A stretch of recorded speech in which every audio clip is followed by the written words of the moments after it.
লাশ পড়লে পাল্টা লাশ নেব। সাবেক তথ্য উপদেষ্টা মাহফুজ আলম তিনি এই মন্তব্যটি করেছেন কেন্দ্রীয় শহীদ মিনারে। তিনি এক সমাবেশে এই মন্তব্যটি করেছেন। এতে বেশ আলোচনা সৃষ্টি করেছে কথাটি, যে তাহলে আমরা কোন দিকে যাচ্ছি? আবারও কি সেই সংঘাত, যে একটি সংঘাতের মধ্য দিয়ে অভ্যুত্থান ঘটল, এখনও আমরা একটা স্থিতিশীল অবস্থায় আসতে পারছি না। রাজনৈতিক মতকের যেমন অভাব আছে, তেমনি সহনশীলতারও মানুষের মধ্যে একটু সহনশীলতাও কমে গেছে। সবখানেই মানুষ সংঘাতে জড়াতেই যেন পছন্দ করছে, নানাভাবে এই ধরনের বিভেদ, বিরোধ, বৈষম্য, হিংসাত্মক পরিবেশ সৃষ্টি হচ্ছে। তো বিষয়টি নিয়ে সাধারণভাবেই মানুষের মধ্যে মিশ্র প্রতিক্রিয়া তৈরি হয়েছে। মানুষ প্রথম বিষয়টি বেশ এনজয় করেছিল, এখন সেটি খুব বেশি ভালোভাবে নিচ্ছে বলে মনে হয় না। তো এখন তরুণ তুর্কি যারা রাজনৈতিক মাঠে আছেন, এনসিপির নেতৃত্ব দিচ্ছেন, তাদের এই বিষয়টি খুব ভালোভাবে মাঠের রাজনীতিটা পর্যবেক্ষণ করা দরকার, এবং দেখা দরকার কী পরিস্থিতি আছে ভোটারদের মধ্যে। তারা যে কোনো একটি বক্তব্য ছুঁড়ে দেওয়ার আগে ভোটের রাজনীতির কথা আমার মনে হয় যে চিন্তা করা দরকার। তার এই হুঁশিয়ারি একদিকে যেমন প্রতিক্রিয়া সৃষ্টি করেছে, অন্যদিকে আরেকটি তার মন্তব্য ভারত কেন্দ্রিক এক ধরনের একটি মন্তব্য, যে ভারতীয় আধিপত্যের বিরুদ্ধে কঠোর হুঁশিয়ারি দিয়েছেন, মুজিববাদের রাজনীতি বন্ধের ঘোষণা দেন।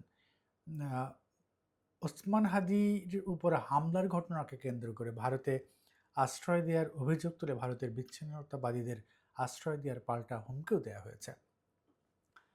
এই পাল্টা হুমকি এবং যে হত্যার হুমকি, পাল্টাপাল্টি সংঘাতের জায়গাটা আসলে কোনো সুফল বয়ে আনবে না।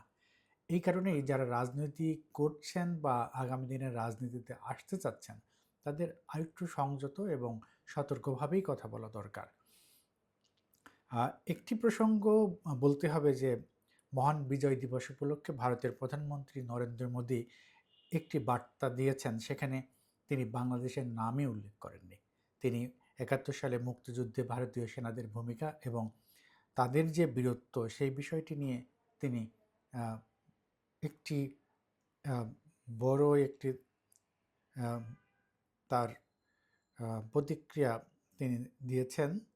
তো এক্ষেত্রে একটি কথা বলা যায় যে আমাদের তরুণ তুর্কিরা ঠিক পথে হাঁটছেন। তো আমরা যেমন জানি যে তুরস্কের তরুণ তুর্কিরা অর্থাৎ উসমানীয় সাম্রাজ্যের তরুণ তুর্কিরা যখন রাষ্ট্রীয় ক্ষমতায় আসে, অর্থাৎ খেলাফতের জায়গায় আসে, তখন কিন্তু এক ধরনের অর্থনৈতিক সংকটের কথা আমরা জানি, এবং আজকের যে ইসরায়েল, সেটি সৃষ্টিতেও তাদের একটি অদূরদর্শিতার কারণে সৃষ্টি হয়েছে বলে বলা হয়ে থাকে।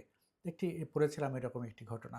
আবার এই যে হামলা, হত্যা, যে প্রতিশোধের ব্যাপারটি আসছে, সেটি যদি আমরা একটু দেখে, সেলযুগ বা উসমানীয় সাম্রাজ্য, তারা একসময় এই ধরনের সংঘাত, সবশেষে যদি আমরা নবাব সিরাজউদ্দৌলার কথাও বলি, যে শক্তি প্রদর্শনের জায়গা আসলে মাঠে, যুদ্ধক্ষেত্রে, কিন্তু গণতান্ত্রিক ব্যবস্থায় যদি সামনাসামনি এই ধরনের পাল্টাপাল্টি সংঘাতের জায়গায় যায়, সেখানে জনগণ পিষ্ট হবে, এটি নিশ্চিত।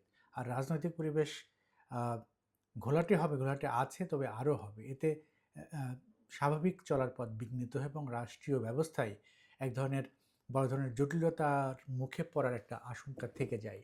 সেক্ষেত্রে আমরা আমাদের বিচক্ষণতা এবং দূরদর্শী হওয়া দরকার। একদিকে অর্থনীতি, অন্যদিকে সীমান্ত, ভূখণ্ড, সব কিছু মিলাই হিসাব নিকাশটা করা দরকার। আমাদের যেন কোনো কারণে বড় কোনো ভুল না হয়ে যায়। আমাদের বন্ধুরাষ্ট্র কয়টি আছে আমরা কি বলতে পারি? কারা আমাদের জন্য বুক পেতে দেন, কারা কাদেরকে আমরা পকেটে রেখেছি, যারা আমাদের কথা শোনে, আমাদের কথাই আসবে। পার্শ্ববর্তী দেশের কিন্তু অনেক আধিপত্য আছে অন্যান্য কান্ট্রিগুলোতে, তাদের সাথে একটি ভালো বন্ধুত্বের জায়গা আছে। বিগত সরকারের সময় থেকেই কিন্তু আমরা প্রায় বন্ধুহীন। এখন কতটা বন্ধুত্ব গড়ে তুলতে পেরেছি, এই 5 আগস্ট পরবর্তীতে কতটা বন্ধু আমাদের হয়েছে, সেই জায়গাগুলোও দেখা দরকার, যেন আমরা ক্ষতির মুখে না পড়ি। অতএব রাজনৈতিকভাবে যদি কোনো কিছু করতেই হয় রাজনৈতিকভাবে মোকাবেলা করা উচিত। হুমকি বা সংঘাতের দিকে পথ এড়িয়ে যাওয়াই উচিত। সামনে নির্বাচন, এই বিষয়টিও আমাদের মাথায় রাখতে হবে।